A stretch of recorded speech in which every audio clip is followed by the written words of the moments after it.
다리오가 자기의 뜻대로 고관 120명을 세워 전국을 통치하게 하고 또 그들 위에 총리 셋을 두었으니 다니엘이 그 중에 하나이라.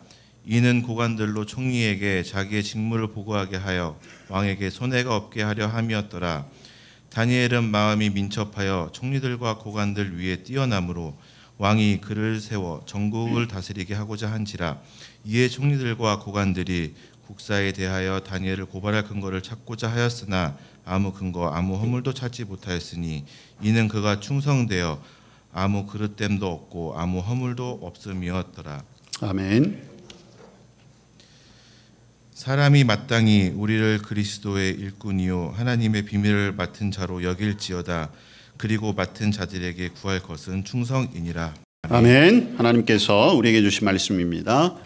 네, 오늘은 구약 다니엘서의 말씀과 신약 고린도전서의 말씀을 통해서 성령의 열매 7번째 충성에 관한 말씀을 함께 나누고자 합니다.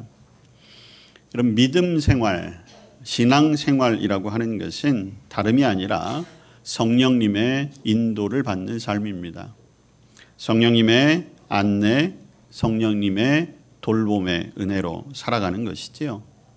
성령님은 우리가 예수님을 믿는 그 순간부터 우리와 함께 해 주십니다. 그 성령님은 언제나 우리를 선한 길로 인도해 주시지요. 또한 성령님은 언제나 저와 여러분의 삶 속에 깨끗하게 또 성결하게, 그래서 우리를 하나님 앞에 의롭게 설 수 있도록 양심적으로나 혹은 도덕적으로나 윤리적으로 거룩한 삶을 살 수 있도록 도와주십니다. 그리고 그 과정 가운데 우리가 성령의 열매를 맺는 삶을 사는 거예요. 우리는 지난 6주 동안 사랑과 희락과 화평, 이제 하나님 앞에서 우리가 맺어야 할 열매 3가지를 나누었어요.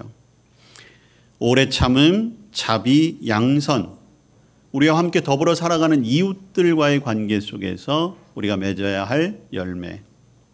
이제 3가지 열매가 남았습니다. 오늘 함께 나눌 충성, 온유, 절제. 이 3가지 열매는 세상 가운데 세상을 대할 때에 우리가 맺어야 할 그런 열매라고 하는 것이죠. 자, 오늘은 충성입니다. 여러분, 충성하면 제일 먼저 뭐가 떠오르십니까? 우리가 어디에서 충성이란 말을 많이 들어요? 어디? 그렇죠. 군대에서 제일 많이 들어요. 특히 여기 어르신들은 아시겠지만 우리나라 사람들은 특히 국가와 민족에 대한 그 애국심이 투철했잖아요. 저는 초등학교 때로 기억이 나는데, 초등학교 때 5시만 되면 전국에 애국가가 울려 퍼지잖아요. 그럼 모든 동작을 멈추고 그 어딘가에 있을 태극기를 향하여 오른손을 가슴에 대고 불타는 구국력으로 나는 국가와 민족에 충성을 다하는 국민의 삶을 살겠다. 다 그렇게 다짐하면서 사셨잖아요. 우리의 다음 세대들은 이 충성을 어떻게 받아들일까? 아마 우리가 생각하는 충성과는 조금 다른 의미가 있을 것입니다. 자, 그러면 성경에서 말하는 충성은 무엇일까? 여러분, 성경에서 말하는 충성은 피스티스라고 하는 헬라어에서 출발하고 있어요. 근데 이 피스티스라고 하는 말은 여러분들이 영어 성경 이런 거를 찾아보시면 번역이 페이스, 믿음으로 돼 있어요. 그러니까 충성과 믿음은 같은 어원입니다. 그래서 사실 신약 성경은 같은 단어를 때로는 믿음으로, 때로는 충성으로 이렇게 번역하게 되는 거예요. 그러니까 원래의 의미는 신실하다, 진실하다, 성실하다, 충실하다, 이런 것들이 성령의 열매에서는 이제 충성이라는 단어로 번역이 되는 것입니다. 그러면 믿음과 충성 같은 어원에서 출발을 했는데 왜 이런 의미들을 가질까? 제가 말씀을 준비하면서 보니까 충성이라고 강조될 때는, 자, 오늘 우리가 고린도전서 말씀을 읽었잖아요. 고린도전서 4장 2절에 보면 맡은 자들에게 구할 것은 충성이니라. 근데 원어로 의미를 보면 맡은 자들에게 구할 것은 믿음이니라 해도 크게 다르지가 않은 거예요. 그런데 충성이라고 한 이유는 하나님 앞에 특히 하나님의 일을 맡은 자로서의 믿을 만한 태도, 그것이 바로 충성이라는 것입니다. 그래서 성령의 열매 9가지에도 믿음이 아니라 충성이라고 이야기한 것이고, 오늘 고린도전서에서도 믿음이 아니라 충성이라고 오늘 우리에게 권면하고 있는 것이지요. 자, 그러면 이 충성의 기원은 어디인가? 역시 하나님이세요. 하나님은 충성스러운 분이시다. 근데 이게 좀 어색하잖아요. 우리는 하나님을 어떻게 표현합니까? 하나님은 신실하신 하나님. 옛날 성경에는 하나님은 미쁘시다 이런 표현들을 썼어요. 변함없으시다는 거죠. 신실하시다는 거예요. 믿을 만한 분이라는 것입니다. 신뢰할 만한 분이라는 것이죠. 여러분, 하나님은 전능하신 하나님이세요. 자, 초등부 퀴즈. 하나님이 못하시는 것이 무엇일까? 하나님이 못하시는 것. 자, 지호가 손들었습니다. 죽는 거. 그렇지. 하나님은 죽지 않으시는 분이시지. 아주 탁월한 대답입니다. 제가 전혀 예상하지도 못했던 답이 나왔어요. 자, 그런데 목사님이 원하는 답은 아니야. 하나님이 못하는 것. 도윤이. 사람들이 나쁜 짓을 하고 천국에 데려올 수 없는 것. 굉장히 철학적이고 신학적인 대답을 하고 있는데 구원에 관한 문제를 굉장히 초등학교의 시선에서 말을 하고 있습니다. 맞아요. 하나님은 죄 지은 사람을 천국에 데려갈 수가 없어요. 맞지요? 자, 그러나 오늘 성령의 열매 충성이라고 하는 것에서 볼 때에 하나님이 못하시는 것은 바로 거짓말입니다. 하나님은 거짓말을 하실 수가 없어요.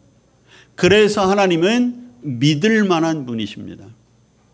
하나님은 한 번도 거짓말을 하신 적이 없어요. 앞으로도 거짓말하지 않으실 것입니다. 그래서 우리는 하나님을 신실하시다고 하는 거예요.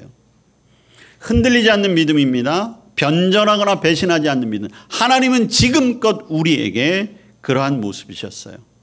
하나님은 한 번도 우리를 배신하시거나 우리에게 거짓말하지 않으셨습니다.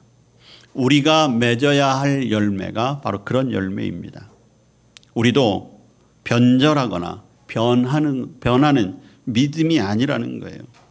흔들리지 않고 맡겨진 일을 충실하게 하는 것. 그게 성령의 열매 충성이지요. 자, 그런데 충성은 대상이 있어요. 군대에서 충성이라고 할 때는 상관에 대한 충성, 국가에 대한 충성을 맹세하는 것처럼 우리가 이야기하는 충성도 마찬가지입니다. 우리의 충성의 대상은 누구겠습니까? 바로 하나님이신 거죠. 여러분, 때로는 나에 대해서 충성을 다하는 사람들이 있어요. 물론 자신에 대해서 정직하고 자신을 신뢰하고 자신의 존재에 대한 확실함을 갖는 것은 중요합니다. 그러나 이 충성이라고 하는 것은 내 규칙이나 내 신념을 철저히 지키는 것을 말하는 게 아니에요. 충성은 하나님 앞에 서는 것입니다. 하나님 앞에 내가 지금 어떤 모습으로 서 있는가? 오늘 내가 예배하는 이 모습이 사람들에게 보여지는 모습이 아니라 하나님이 지금 나를 어떻게 보고 계시는가? 여러분들의 일상의 삶 속에 사람들이 아니라 하나님이 나를 어떻게 보고 계시는가? 그게 바로 충성의 열매를 맺는 거예요. 여러분, 인간의 몸을 입고 예수님이 이 땅에 오셨습니다. 예수님의 유일한 충성의 대상은 하나님이셨어요. 모든 유혹과 모든 위협을 뿌리치고 십자가에서 죽기까지 충성을 다하셨죠. 바울 사도는 복음을 증거하는 일을 맡았어요. 바울은 내가 복음을 증거하는 일을 위해서는 이전에 내가 가지고 있던 모든 것을 다 버리겠노라고 이야기했습니다. 그 길이 편한 길이 아니었죠. 복음을 전하겠다라고 하는 결정하는 그 순간부터 바울에게는 엄청난 환난과 고난이 있었습니다. 그러나 굴하지 않았어요. 오직 하나님만을 바라보며 하나님께만 충성하겠습니다 라고 하는 그 마음으로 자신의 일에 최선을 다한 것입니다.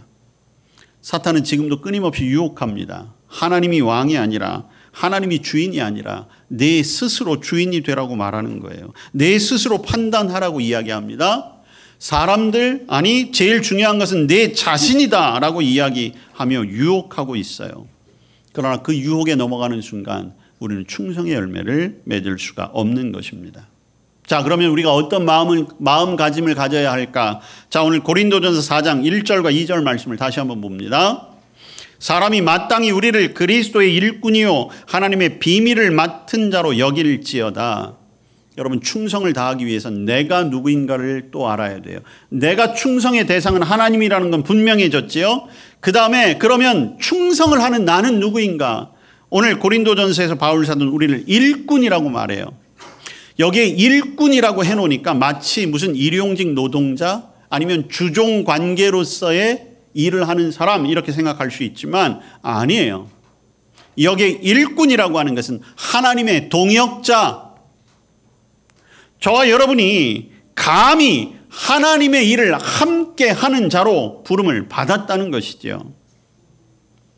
여러분, 이것은 우리에게 큰 은혜요 축복입니다.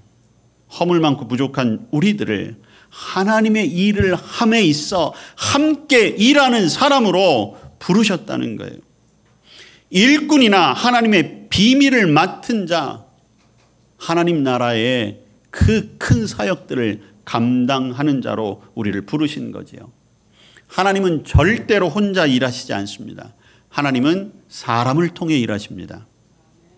오늘 함께 예배하고 있는 우리 유치부, 초등부, 중고등부 이 아이들도 지금 하나님께서 동등한 자로 하나님의 일을 하는 자로 같이 부르신 거예요.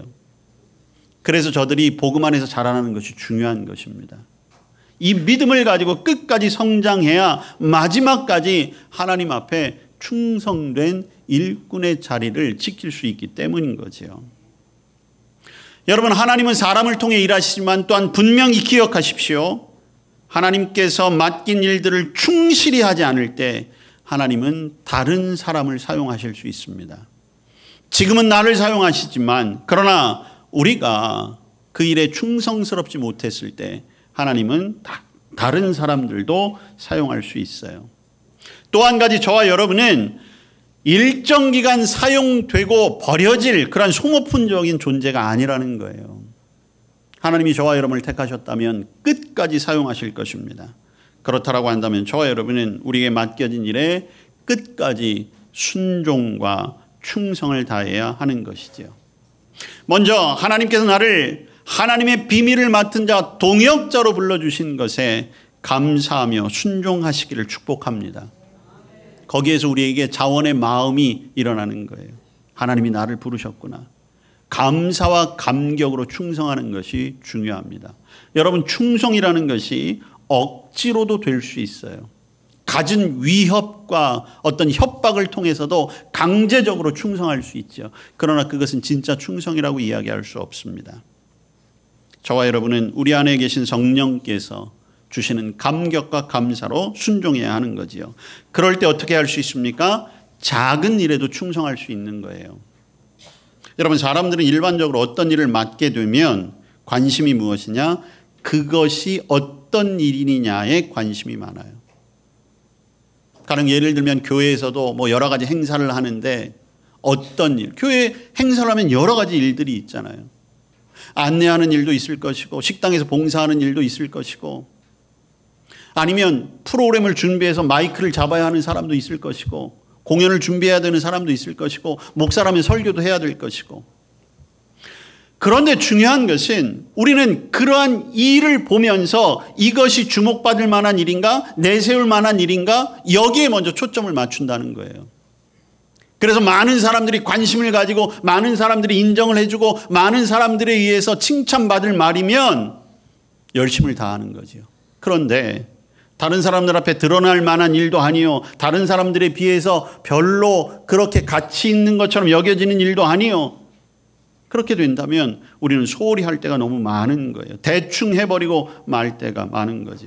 그러나 여러분, 하나님의 충성의 법칙은 그렇지 않습니다. 하나님은 어떤 일이냐가 중요한 것이 아니라 그가 그 일을 어떻게 행하느냐, 그것이 중요한 것입니다. 여러분 마태복음 25장에 나오는 달란트의 비유 잘 아시죠? 5달란트, 2달란트, 1달란트 받았던 종들이 있습니다. 5달란트 받았던 종은 5달란트, 2달란트 맡았던 종이 2달란트를 남겼어요. 두 사람을 칭찬하신 예수님의 칭찬이 어떤 것이었습니까? 착하고 충성된 종아, 너희들이 적은 일에 충성하였으니. 5달란트도 적은 일이었어요. 2달란트도 적은 일이었습니다. 우리가 생각하기에 5달란트는 중요하고 큰 일, 2달란트는 조금 소홀히 해도 되고 적은 일 생각하지만 아니에요. 하나님은 그 종이 어떻게 행했는가를 보고 착하고 충성되었다라고 칭찬하신 것이죠. 여러분, 그리고 또한 하나님은 그 작은 일에 충성했을 때 큰 일을 맡기시는 거예요. 우리 교회 안에는 많은 직분이 있습니다. 저는 목사의 직분이 있고 장로님, 권사님, 집사님. 어떤 분들은 이것을 권력이라고 생각해서 우리 교회에서는 담임 목사가 힘이 제일 셀 것처럼 생각을 하시지만 여러분 보시기에 제가 힘이 셀 것처럼 보입니까? 절대로 그렇지 않아요. 직분은 권력이 아닙니다. 오히려 섬김인 것이죠. 여러분들에게 맡겨주신 그 직분 앞에 최선을 다하시길 축복합니다. 그러면 하나님께서 더 귀한 일로 맡기실 것이고 그것을 통해 여러분들에게는 큰 축복이 임하게 될 것입니다. 여러분, 저와 여러분은 큰 축복을 구하잖아요. 큰 축복을 구하는 것 귀한 일입니다. 여러분, 이왕이면 축복도 큰 축복을 구하십시오. 그러나 그보다 앞서 우리에게 맡겨진 일에 그 일이 어떤 일이든지 충성을 다하시기를 바랍니다. 하나님이 축복으로 응답해 주실 것입니다. 또한 저와 여러분은 사람들 앞에서도 칭찬을 받아야 합니다. 충성스러운 사람. 교회 안뿐만이 아니라 밖에서도 마찬가지예요. 오늘 다니엘서 6장의 말씀을 읽었습니다. 6장 4절 말씀에 보니까 총리들과 고관들이 국사에 대해서 다니엘을 고발할 근거를 찾고자 하였으나 아무 근거, 아무 허물도 찾지 못하였으니 이는 그가 충성되어 아무 그릇됨도 없고 아무 허물도 없음이더라. 이렇게 기록하고 있습니다. 여러분 잘 아시는 대로 다니엘은 참 불운한 사람이었어요. 국가가 멸망당했습니다. 바벨론이라는 나라에 포로로 끌려갔어요. 다니엘은 당시에 아마도 그의 출생이나 그의 어떤 총명함 때문에 인재로 발탁이 되긴 했지만 포로로 끌려간 거예요. 그런데 바벨론에 가서도 다니엘은 날마다 하나님 앞에 서는 것을 주저하지 않았습니다. 바벨론은 바알신 그리고 이방신을 섬기는 나라였어요. 그런데 다니엘은 때마다 하나님 앞에 기도하는 모습, 하나님 앞에 충성된 모습으로 사람들 앞에도 섰습니다. 그래서 다니엘이 나중에는 고관, 고위 공직자까지 됐잖아요. 지금 다니엘 6장의 이때는 다니엘이 80세가 되었을 때예요. 다니엘은 10대의 나이에 포로로 끌려갔습니다. 80세를 고향으로 돌아오지 못하며 이방 땅에서 보냈어요. 어떤 일이 있었습니까? 바벨론에 끌려갔지만 그 바벨론이라고 하는 나라가 메데라고 하는 왕조에 멸망당했습니다.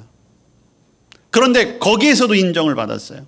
메데라고 하는 종족도 오래가지 못하고 바사 즉 페르시아 왕조에 의해서 멸망을 당했습니다.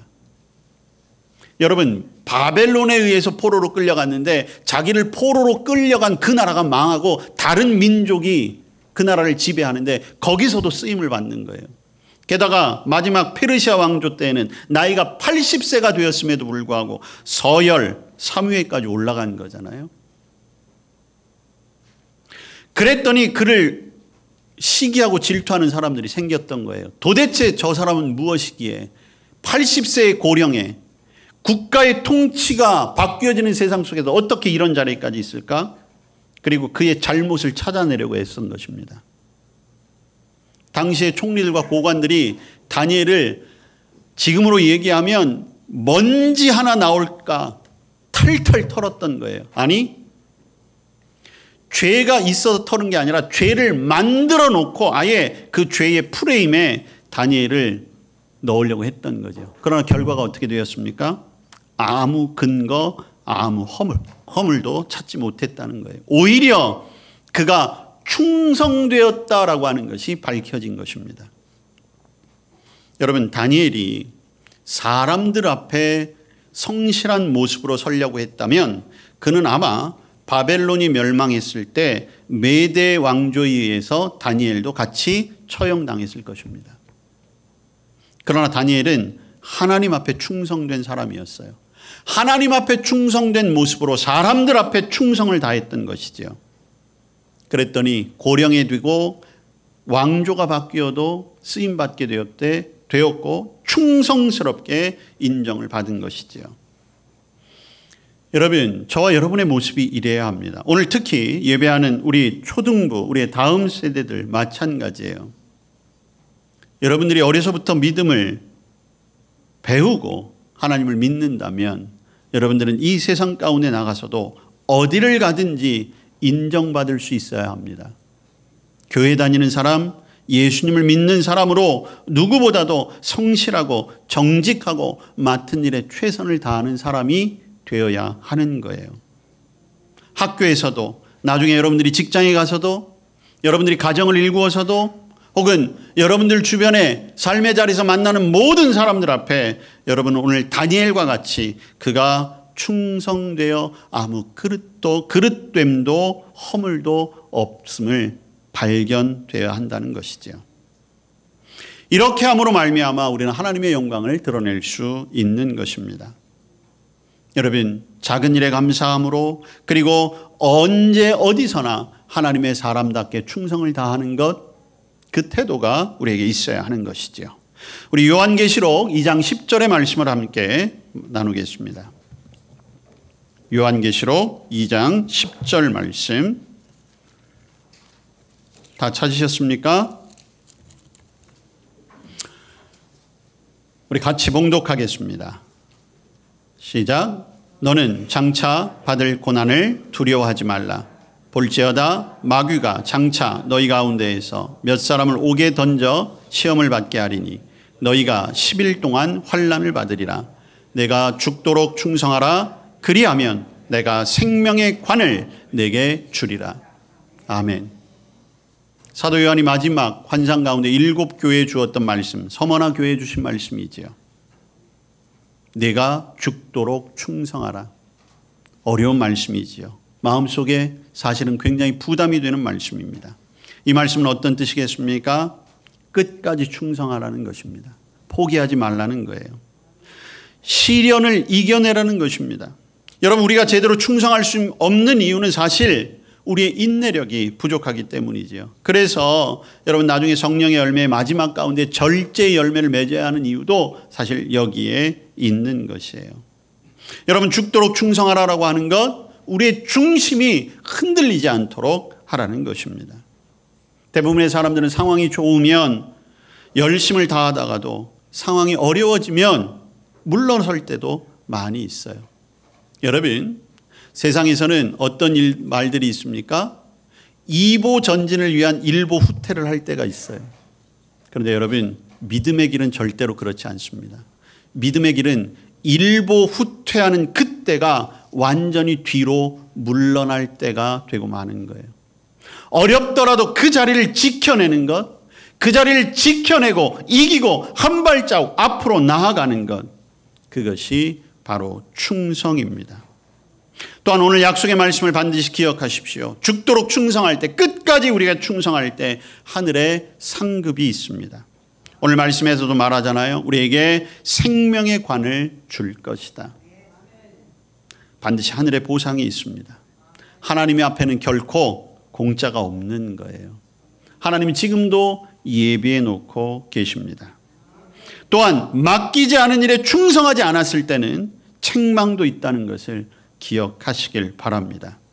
우리가 깨어 기도하며 하늘의 상을 바라보며 부지런히 우리를 움직여 충성을 다하는 성도들 되시길 바랍니다.